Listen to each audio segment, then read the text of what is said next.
Hello, everyone. Good afternoon. Welcome to another art conversation. I hope you are staying safe at home and enjoying your summer. We are here today with another talented artist and for another art conversation with Farrin. I'm pleased to introduce our today artist, Marie Hines Cowan. Marie, welcome to our today conversation. Thank you so much. I'm so glad to be here, Farrin. Thank you. We are really honored and excited to have you here today in our today conversation. Okay, so please start with telling us about your background and who you are. Well, I guess the short definition of who I am is an artist. I became interested in art very, very early, probably around the same time that I learned to read and write. There's a story in my family about my father drawing all the animals he could think of for me, and the only difference in his drawing between the animals was the head. So I took over and I did them all better than he did at 4 or something like that. And right around that same time, I became very, very interested in Greek mythology. My aunt was a children's librarian, and she gave me a book, Diolaire's, sorry, my French accent is terrible, book of Greek myths. It's this incredibly beautiful children's book with wonderful illustrations. I think the original illustrations are actually up at Yale. In the library. But so anyway, that got me started in Greek mythology, and I was already interested in art. And let's see, by age 12, I was studying with an artist, private lessons in my neighborhood, a wonderful artist, Alice Sweeney. And I studied with her all the way from 6th grade through the end of high school. Very, kind of classical, starting with charcoal and Conde crayon, moving into pastels and watercolor. She gave me a great education in color using pastels. And then I moved into oil painting. At the same time, I graduated from high school and I went to college at FIT, and I drew the figure for 6 hours a day for 4 years. Which, cemented my love of the figure. And after that, I went and got a degree in classical literature, again with the Greek mythology at NYU. And around 2000, I started the current project that I just finished about the muses. Okay. That I've been painting. All right, so we're going to see some of your artwork in a second, and so this is the type of art you most identify with, right? Figures. Yes. Yeah. How has your work changed over the time?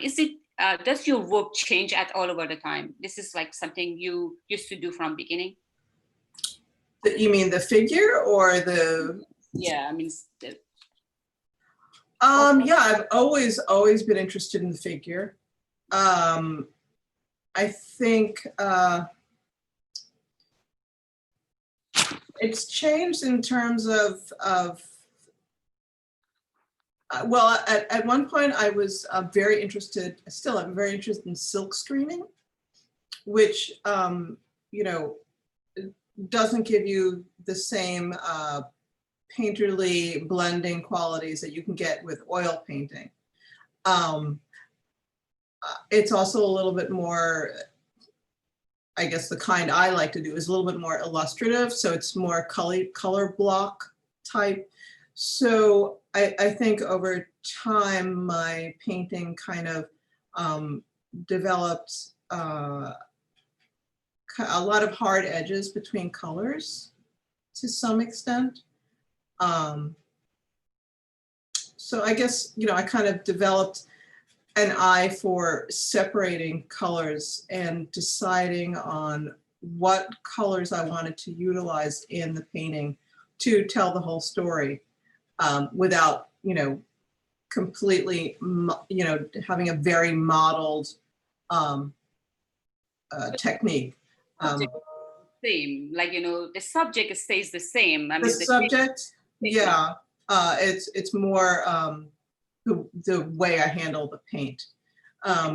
But yeah, my subjects have always been narrative. They're always telling a story. They're almost, but not always, women, a lot of women's stories, pulled out of literature, and retold in a new way. Exactly. So I have a video of you and your studio and actually explaining the process of your work. I think it's good to see before we start seeing some of your artwork. Okay, great.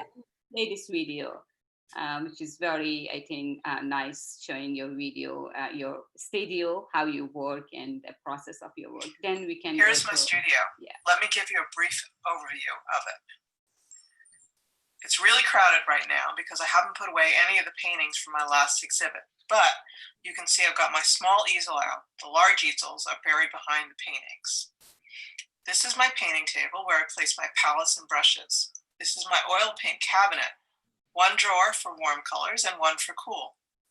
Here's my everything else table. You can see I'm thinking about a project using acrylics. Here are a few of my art books. I've got a lot more, but they're at home. They travel back and forth. On the small easel is a small piece I'm doing to relax while I think about my next larger project. I usually work on multi-painting themes. This is just a one-off, and also a break from my usual method of painting. You can see I did a very rough sketch of a woman's head. It's based on a photo I took 25 years ago of a relief sculpture on the side of a building in Brooklyn. Then, rather than create an image by adding paint, what I did was use a subtractive method over this drawing. I added a wash of oil paint thinned with turpentine, let it dry overnight, and then, dipping my brush into clean turpentine, removed areas to create the light parts of the painting. This is a rather fast and immediate way of painting, as you must move quickly before the paint dries too much, and it's not a method that allows for painting over to make changes. Look here at these three paintings. The model is the same for each one of them. The first two were painted about 4 years apart, and the last painted 20 years later. I think you can see a little bit of my growth as a painter. The colors are not really that different. In all three, the flesh is painted with cadmium colors.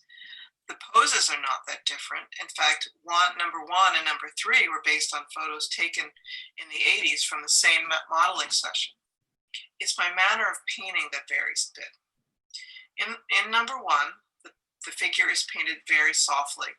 Soft brush strokes are laid on top of each other, and the background is made up of many layers of transparent glazes. In number 2, the colors have a harder edge. Compare the two faces. The background is still made up of layers of glaze, but now I'm experimenting with using opaque colors in my glazes. Both of these paintings took about a month or 2 of careful painting. Number 3 took less than a week, maybe even only a couple of days. For this painting, I attacked the canvas with larger brushes, with a very immediate brush strokes, not as planned as the first 2 paintings. The palette of the colors I'm working with are very limited. I used only a few colors, and there's no glazing, only immediate colors. So, all right, I think you're gonna see this, some of this artwork also in our today conversation. So you sketch first, or like taking a picture, you're sketching a place, then you come to, then you develop it to your large scale painting, right? No, actually, no. I take photographs, and then I think and dream about it for a while, and then I do my sketching directly on the canvas. Okay. No planning before that, really. Pretty much immediate sketching on canvas. Because I saw that the small sketch on that canvas, I thought, that's pre-study before you transfer it to larger canvas. Sometimes I do a study from a slightly different photograph than I'm going to end up with, just as a quick get your head in it. But no, I develop all the final development right on the canvas. All right. So, O Sing Muse, this is the title you have in your website, and it's the title of one of your series too. You mentioned about Greek mythology, Yeah. modern world. Why Greek myth, and then how Greek actually applied to your modern or contemporary work? Okay, so the first part of that was why Greek mythology? Yes. Which is a kind of, you answered, you said like, since you were kids. Yeah, but also Greek mythology kind of is the basis for so much of our Western culture. This crosses all, country lines, and it just, so much of the stories in Greek mythology, some of them are inherited from the Middle East. They come to Greece. Some of them come the route through Europe down to Greece. But the basic themes and the protagonists we can see in the basis of all Western culture, I feel. And so many of the words are part of Western culture, like the word pharmacy. That's a Greek word. It comes from pharmakos. And when starting this project, I was kind of seeing these thematic, archetypical type women and men in New York City. The themes that these people are experiencing back then are still being experienced today. And I wanted to tell them again. And I wanted to tell them from the other point of view, because most of these stories, well, all these stories are written down by men, Ovid, Hesiod, Homer, they're all men. And, they have a certain take on them. And I wanted to retell them again from what might have been the woman in the story's point of view. Right. One of the series here, she said, "O Sing Muse." I just mentioned it earlier to you. So this is all about ancient Greek. Would you tell us about this O Sing Muse series? Well, O Sing Muse is, that's what any poet says or said in Greek mythology, and when they were about to get up and do a performance and, tell a story.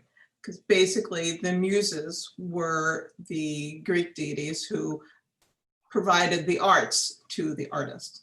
So at the beginning you said, it was basically saying, it's not just me saying this is coming down from the gods and I'm speaking it to you. So I'm saying, oh, sing muse, come give me this inspiration and I will tell all these stories, all these paintings. Okay, so which is like this painting, or each one has a story. Mm-hmm. Yeah. Would you walk us through some of your painting, which is like I select few of them and I have them in this PowerPoint. So the two Athena paintings. Basically, in my imagination, she do you want me to talk about how I created them or the story behind them? How you created them. How I created them. The story would be fine. Okay, so I wanted to create this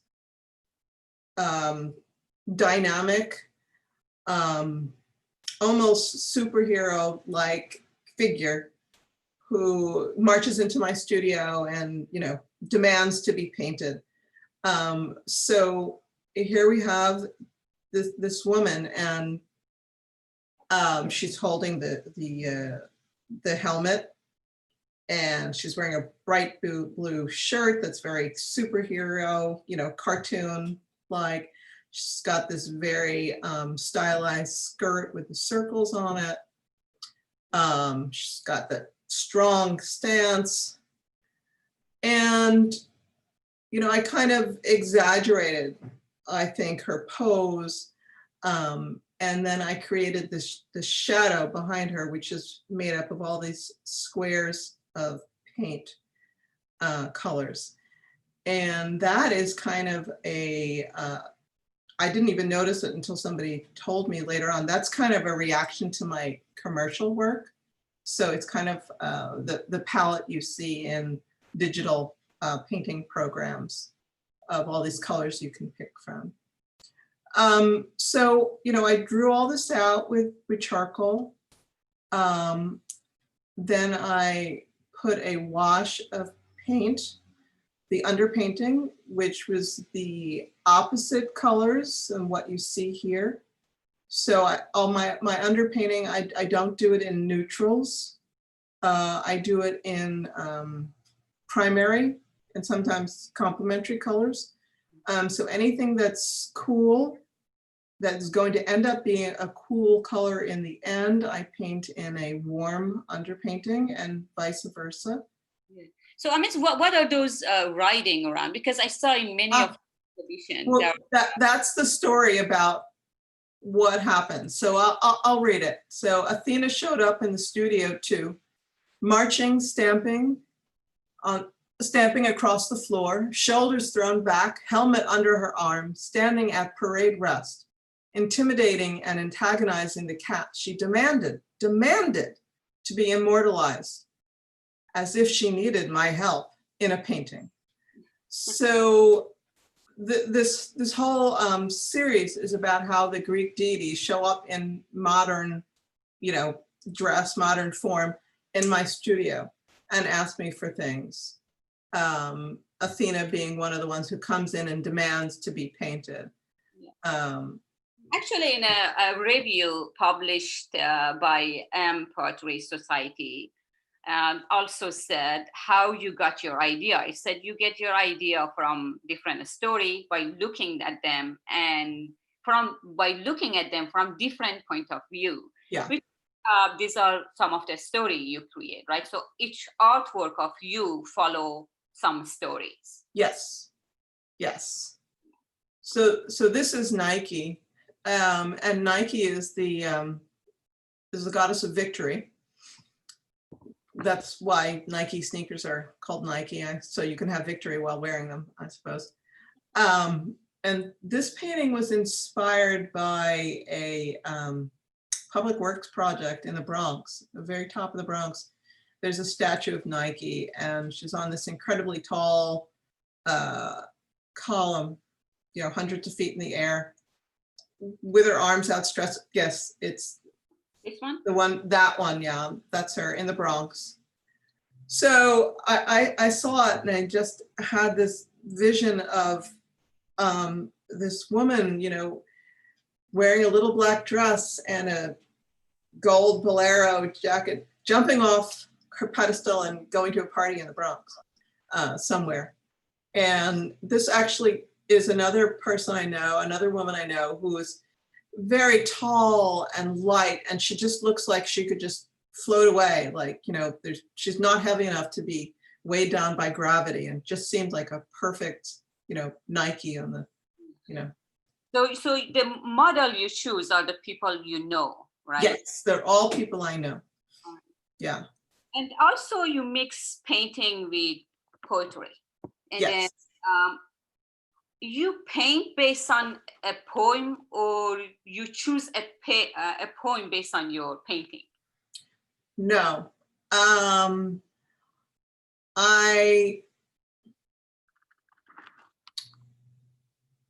It's kind of a process that works together. I have to say, in only one instance have I, well, two instances have I painted paintings based on other people's stories or poems. I do paintings based on larger books, like we've got Lestat, the vampire, on the right side of the screen. the one poem, the one in the middle, the birds. Well, that's Lestat, yeah. So that of course is based on Anne Rice's book. But generally for my work, when I'm writing the poem and painting the painting, it's a simultaneous process. The ideas will come together at the same time. So the poems are yours. Most of them, yes, are mine. Yeah. So one of these artwork, which is in your literature and art, is this one, Sistine Chapel. Mm-hmm. And then this is a young man with some tattoo, I believe, in Yes. blue jeans. And you replaced him with Adam, with that traditional Adam. Why? Actually, he's replacing God. Oh, okay, yes, God. Adam is, I flipped the painting, so it's the reverse direction of Michelangelo's painting. And he's looking, you know, he's. And I made God a blue collar black man, just, you know, to show a different side of the story. And have you received any criticism for this? No. I'm just saying, like, you know, because Yeah. you know, you Could. Young man looking at us with tattoo and blue jeans. Yes. But it's very interesting. I mean, I saw a lot of version of, like, you know, this painting, and I think yours is one of the most interesting one. And Oh, thank you. looking at it, you know, to see like contemporary God. Why not, right? A young, Yeah. old man. So why not? So do you have another actually artwork? Let me just go through this and then we can come back if we have time. In article by Kim White about one of your work, this one, The Bed. The title of that article is When Modern Mixed with Art History. Mentioned that you replaced Madonna with this pregnant woman. So that's you there. And then the same article compared your work with Annunciation by Jen Hay, I have them here, as well as by this Gauguin. In this painting, Annunciation, you see this Madonna, beautiful woman, like, you know, princess and dressed in royal red. And she kind of accepts her duty to carry the Son of God. In Gauguin, that's a woman from Tahiti, like, you know, half dressed and carrying her own kids. Very simple life in nature. But yours is neither of those, right? Yeah. It's no princess nor a village woman from Tahiti. She's pregnant woman. She's wearing flip-flop, right? Why? Well, Story. it's a twofold thing. First of all, the inspiration for this was a short story actually written by Kim White, the writer of that article, who also modeled for this painting for me. So, and she was obviously very pregnant with her first child. And the story is about a woman who is in her home and a bunch of birds of all different types decide to take over. And they start talking to her and you think in the end, hopefully chase her out. We're never quite clear as what they actually do to her. So this whole painting is about nature kind of taking over, losing your control to nature. And I guess, you know, maybe the two paintings, the other paintings are also about what the Gauguin very much about nature and the Jean Hay very much about losing your control. I mean, the Madonna really doesn't have control over her body. God said you're going to be pregnant and she gets pregnant. And, you know, my painting here too, the bird is telling her something that she cannot control and she's pregnant and the The flowers are coming off the skirt. So nature is blooming and taking control, and she's lost it. Exactly. So all of them are about nature, how Yes. nature is above us, not us above nature. Yeah. Yeah, very interesting and very thoughtful, I believe. So what is your thought about the position of women? I know, you are a women artist and you have a lot of women actually in your work. What's the position you think? What's your thought about the position of women in the art world? Oh, that's such a difficult question. I'm sorry. I don't have a good answer for that. I just think, But you are the voice of women, right? yeah, we just have to keep telling our stories. Exactly. That's what I feel. We just have to keep telling the stories and not sitting back, sitting down, we just have to keep being out there and doing it. Exactly. That's how we can, keep our position and Yes. create position for ourselves within the society, within the art world. Yeah. Right. I have a question. I forgot to ask you. This Henry Miller, is this the one, the Valentine Miller, the American writer and artist? I was just curious. That is the American writer Henry Miller. Tropic of Cancer, Tropic of Capricorn. The one who went to France and had an affair with Anais Nin. Yeah, Henry Miller. That's him or not? So. No, that's not him. That's a friend of mine. And I was at his house and he was modeling for a completely different painting. He's actually one of my favorite models. I haven't painted him in a while, and just the manner in which his house was decorated all felt like a decaying kind of place that Henry Miller would have lived in France. So I painted him as Henry Miller. That's the title came from. Yeah. All right. So what impact has the current health crisis had in your work, or it had any impact in your work? This, social distance, or any changes? I have found myself doing a lot of thinking and not a lot of actual creating. I have also happened to be, I just finished that project, or pretty much finished the project on Greek mythology. Not to say that I won't paint more paintings on Greek mythology, but the major work that I was putting together for shows is finished. So I'm at a point in my work where I'm thinking anyway about what next to do.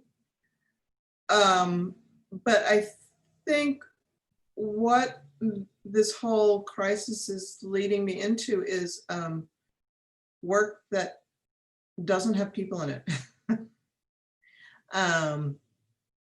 This is a huge turnaround for me, but I've been doing a little bit of photography and abstract photography of nature.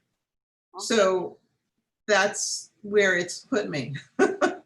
So, okay, we're gonna see your future project with abstract painting and abstract photography. I hope so. It's possibly, yeah. All right, so lastly, do you have any final word for our today guests? All right.